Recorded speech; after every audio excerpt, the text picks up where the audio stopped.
जय श्री कृष्ण। भगवद गीता का चौथा अध्याय श्लोक नंबर 18। कर्मण्यन्यं तपस्या च कर्मया सा बुद्धि मानस्य युक्ता कृत्य कर्म कृता। इसका हिंदी अर्थ है, जो मनुष्य कर्म में अकर्म देखता है और जो अकर्म में कर्म देखता है वह मनुष्य में बुद्धिमान है, वह योगी है और संपूर्ण कर्मों में करने वाला है।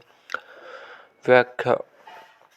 कर्म में अकर्म देखने का तात्पर्य है कर्म करते हुए अथवा न करते हुए उसे निर्लिप्त रहना, अर्थात अपने लिए भी प्रवृत्ति या निवृत्ति ना करना। अकर्म कर्म मैं करता हूँ, इस कर्म का आमुख फल मुझे मिले, ऐसा भाव रखकर कर्म करने से ही मनुष्य कर्मों में बनता है। प्रत्येक कर्म का आरंभ और अंत होता है, इसलिए उसका फल भी आरंभ और अंत होने वाला है, परंतु जीव नित्य निरंतर रहता है। इस प्रकार यद्यपि जीव स्वयं परिवर्तनशील कर्म और उसके फल से सर्वथा संबंध रहित, फिर भी वह फल की इच्छा के कारण उसमें बन जाता है। इसलिए 14वें श्लोक भगवान ने कहा है कि मेरे को कर्म नहीं मानते, क्योंकि कर्म फल मेरी स्पृहा नहीं है। फल की स्पृहा या इच्छा ही बांधने वाली है। फल की इच्छा न रखने से नया राग उत्पन्न नहीं होता और दूसरों के हित के लिए कर्म करने से पुराना राग नष्ट हो जाता है। इस प्रकार रागरूप बंधन न रहने से साधक सर्वथा वीतराग हो जाता है। वीतराग होने से सब कर्म अकर्म हो जाते हैं। जीव का जन्म कर्मों के अनुबंधन से होता है। जिस परिवार में जन्म लिया है उस परिवार के लोगों में ऋणाबंध है, अर्थात किसी का ऋण चुकाना है और किसी में ऋण वसूल करना है।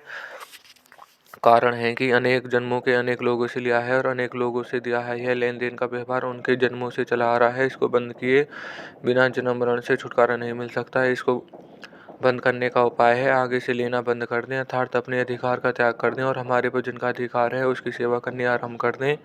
इस प्रकार नया ऋण से और पुराना ऋण हो चुका है दे ऋणाबंध समाप्त हो जाएगा, अर्थात जन्म मरण बंद हो जाएगा। जैसे कोई दुकानदार अपनी दुकान उठाना चाहता है तो वह दो काम करेगा, पहला जिसको देना है उसको दे देगा और दूसरा जिसे देना है वह ले लेगा अथवा उसको छोड़ देगा। ऐसा करने से उसकी दुकान बंद हो जाएगी। अगर यह विचार रखेगा तो लेना है सबका सब ले लूं, तो दुकान उठेगी नहीं। कारण है कि जब तक लेने की इच्छा से वस्तुएं देता रहेगा तब तक दुकान चलती ही रहेगी, उठेगी नहीं।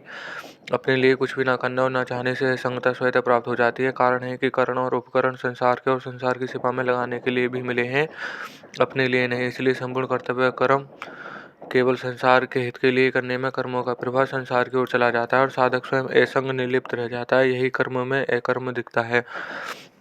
जब तक प्रकृति के साथ संबंध है, जब तक कर्म करना अथवा ना करना दोनों ही कर्म है। इसलिए कर्म करने अथवा ना करने दोनों ही अवस्थाओं में कर्मयोगी निर्लिप्त रहना चाहिए। कर्म करने में निर्लिप्त रहने का तात्पर्य है कर्म करने से हमें अच्छा फल मिलेगा, उसे लाभ मिलेगा, हमारी सिद्धि होगी, लोग हमें अच्छा मानेंगे, इस लोक में और परलोक में भोग मिलेंगे। इस प्रकार की किसी भी इच्छा का ना होना, ऐसे ही कर्म ना करने में निर्लिप्त रहने का तात्पर्य है। कर्मों का त्याग करने से हमें मान, अंदर भोग, शरीर का आरंभ आदि मिलेंगे। इस प्रकार किन्हीं मात्र भी इच्छा न होना, दुख समझ कर एवं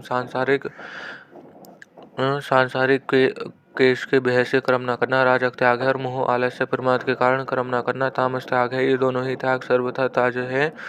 इसके सिवाय कर्म न करना यदि अपनी विलक्षण स्थिति के लिए है, समाधि का सुख भोगने के लिए है, जीवन मुक्ति का आनंद लेने के लिए है, तो इस त्याग से भी प्रकृति का संबंध विच्छेद नहीं होता। कारण है कि जब तक कर्म न करने से संबंध है, जब तक प्रकृति के संबंध बना रहता है, प्रकृति से सर्वथा संबंध विच्छेद होने पर कर्मयोगी कर्म करने और न करने इन दोनों अवस्थाओं में ज्यों का त्यों ही निर्लिप्त रहता है। तात्पर्य है कि निर्लिप्त रहते हुए कर्म करना अथवा न करना। भाव है कि कर्म करते हुए अथवा न करते समय भी नित्य निरंतर लिप्त रहे।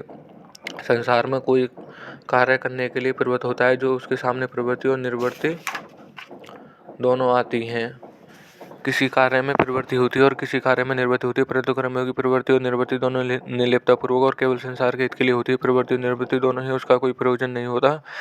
यदि प्रयोजन होता है तो वह कर्मयोगी नहीं है, प्रद्युत कर्मी है। साधक जब तक प्रकृति से अपना संबंध मानता है तब तक कर्म करने तो अपनी संसारिक उन्नति मानता है और कर्म न करने अपनी पारमार्थिक उन्नति मानता है। परंतु वास्तव में प्रवृत्ति और निवृत्ति दोनों ही प्रवृत्ति है, क्योंकि दोनों ही प्रकृति के साथ संबंध रहता है। जैसे चलना फिरना, खाना पीना आदि स्थूल शरीर क्रियाएं हैं, ऐसे ही एकांत में बैठे रहना, चिंतन करना, ध्यान लगाना सूक्ष्म शरीर क्रियाएं और समाधि लगाना कारण शरीर की क्रियाएं हैं। इसलिए निर्लिप्त रहते हुए भी लोक का संग्रह में कर्तव्य कर्म करना है, यही कर्म कर्म है। इसी को दूसरे अध्याय के 48वें श्लोक में योगास्तकुरु कर्मणानि पदों से कहा गया है। संसारिक प्रवृत्ति और निवृत्ति दोनों कर्म है। प्रवृत्ति अथवा निवृत्ति करते हुए निर्लिप्त रहना और निर्लिप्त रहते हुए ही प्रवृत्ति अथवा निवृत्ति करना। इस प्रकार प्रवृत्ति और निवृत्ति दोनों सर्वथा निर्लिप्त रहना योग है। इसी को कर्म योग कहते हैं। शंका कर्म करते हुए अथवा न करते हुए निर्लिप्त रहना और निर्लिप्त रहने कर्म करना अथवा न करना, इन दोनों में कर्म अर्थात निर्लिप्तता ही मुख्य हुई। फिर भगवान ने कर्म और अकर्म में अकर्म कर्म ये दो बातें क्यों कही? समाधान, कर्म अकर्म और अकर्म में इन तीनों दोनों में निर्लिप्तता सा रहते हुए पहले में कर्म करते हुए अथवा न करते हुए दोनों अवस्थाओं में रहने वाले निर्लिप्तता मुख्यता है और दूसरे में निर्लिप्त रहते हुए कर्म अथवा न करने की मुख्यता है। तात्पर्य है कि निर्लिप्तता अपने लिए और कर्म संसार के लिए, क्योंकि निर्लिप्तता संबंध स्वयं के साथ और कर्म न अथवा संबंध पर के साथ है।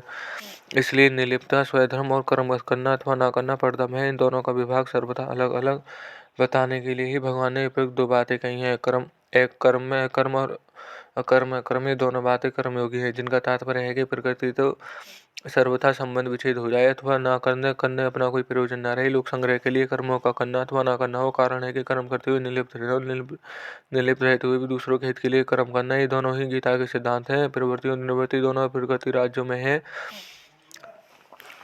प्रवृत्ति निरंतर परिवर्तनशील है, निर्वृत्ति का भी आरंभ अंत होता है, परंतु इनसे सर्वथा परिवर्तन तो अपने स्वरूप आदि और अंत नहीं होता है। प्रवृत्ति और निवृत्ति के आरंभ में भी रहता है, उसके अंत में भी रहता है। प्रवृत्ति और निवृत्ति काल में ज्यों का त्यों रहता है। प्रकृति और निवृत्ति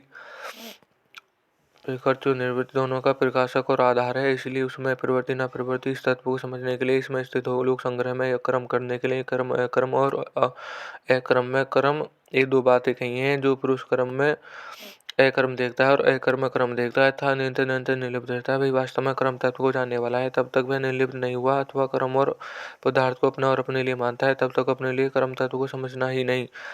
परमात्मा के जानने के लिए स्वयं को परमात्मा ने अभिन्नता का अनुभव करना होता है। संसार के जानने के लिए स्वयं संसार से सर्वथा भिन्नता का अनुभव करना होता है। कारण है कि वास्तव में हम परमात्मा में अभिन्न और संसार के अभिन्न है, इसलिए कर्मों में अलग होकर अर्थात निर्लिप्त होकर भी कर्म तत्व को जान सकते हैं। कर्म आदि अंत वाले हैं, मैं नित्य निरंतर रहने वाला हूँ, अतः ये स्वरूप कर्मों में अलग है। इस वास्तविकता का अनुभव करना ही जानना है। वास्तविकता के तह में बैठे बिना जानना ही कैसे हो सकता है? जैसे कालजी कोठरी में प्रवेश करके काल से सर्वथा निर्लिप्त रहना साधारण बुद्धिमान काम नहीं है, ऐसे संपूर्ण कर्तव्य कर्मों को करते हुए भी कर्मों का सर्वथा निर्लिप्त रहना साधारण बुद्धिमान के वश का काम नहीं है। इसलिए भगवान ऐसे कर्मयोग को मनुष्य में बुद्धिमान कहते हैं। 18वें अध्याय के 10वें श्लोक में भगवान ने उसे मेधावी कहा गया है। इस सत्र के श्लोक भगवान ने कर्म अकर्म और निष्कर्म तीनों को तत्व समझने के लिए कहा था। यहाँ मनुष्य योग बुद्धिमान पद देकर भगवान मानव में बताते हैं कि जिसने कर्म अकर्म और अकर्म तत्व को जान लिया है, उसने सबको जान लिया है, अर्थात वह ज्ञातत्व हो गया है। कर्मयोगी सिद्धि से असिद्धि में सम रहता है। कर्म फल मिले या ना मिले उसमें कभी विषमता नहीं आती, क्योंकि उसने फल इच्छा का सर्वथा त्याग दिया है। समता का नाम योग है, वह नित्य निरंतर समता में स्थित है, इसलिए वह योगी है। प्राणी मात्र का परमात्मा स्वतः सिद्ध नित्य हुआ है, परंतु मनुष्य संसार से अपना संबंध मान लिया है, इसी से वह नित्य योग को भूल गया है। तात्पर्य है कि जब तक उसके साथ अपना संबंध मानना ही परमात्मा के साथ अपने निरंतर संबंधी भूलना है। कर्मयोगी फल इच्छा ममता और आसक्ति का त्याग करके केवल दूसरों के लिए कर्तव्य कर्म करता है, जिससे उसका जड़ से माना हुआ संबंध टूट जाता है और उसे परमात्मा को स्वतः सिद्धि नित्य योगी अनुभूति हो जाती है। इसलिए उसे योगी कहा गया है।